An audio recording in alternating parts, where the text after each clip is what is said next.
আজকে শান্তিতে ঘুমাইতে পারলাম না রে ভাই। আমাদের বাংলাদেশে এগুলো কি শুরু হয়েছে? দর্শন, একজনকে মাইরা ফালানো, চুরি ডাকাতি ছিনতাইকারী। হাই রে, একটু রুমে শান্তিভাবে ঘুমাইতে পারলাম না। আল্লাহ, তুমি আমাদের বাংলাদেশকে অনেক রক্ষা করো মাওলা এই পবিত্র মায়ের রমজানে।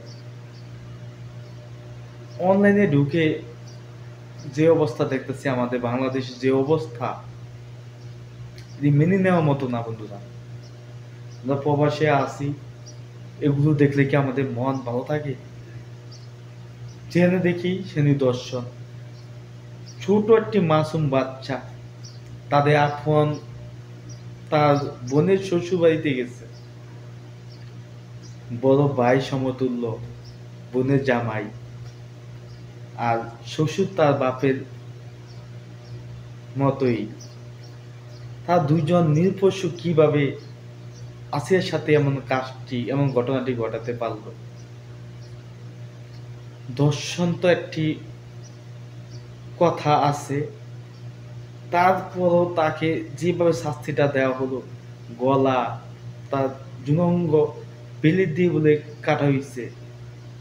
মেয়েটি, আমি ভিডিওতে দেখছি 4% তার বাঁচার সম্ভাবনা, সে আইসিইউতে আছে। হে আল্লাহ কারিম, তুমি তাকে নেক হায়াত বাড়িয়ে দাও, তাকে সুস্থতা দান করো।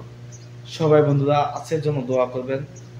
আর বাংলাদেশের টাঙ্গাইল, মাগুরা, বাংলাদেশের সব জায়গায় এখন চুরি ডাকাতি ছিনতাই দর্শন, এই বাড়ি থেকে ওই বাড়ি মানুষকে মাইরা ফেলা।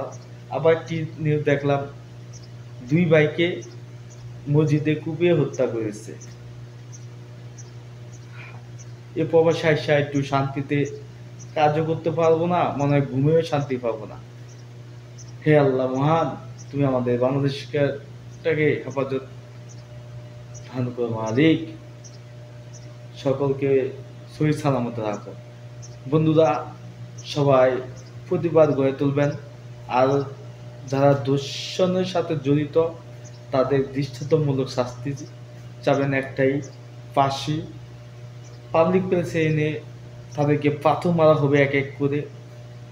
সবাই একজোট হয়ে আবার আন্দোলনে নামবেন। 5ই আগস্টের কথা কি আপনাদের মনে নাই? সবাই একজোট হয়ে আবার আন্দোলন করবেন। আপনার দেশটা ইসলামের পথে কায়েম করবেন, ইনশাল্লাহ সব কিছু ঠিক হয়ে যাবে, সব দর্শন দূর হয়ে যাবে। সবাই ভালো থাকবেন, সুস্থ থাকবেন। আজকে এই পর্যন্ত, আল্লাহ হাফেজ।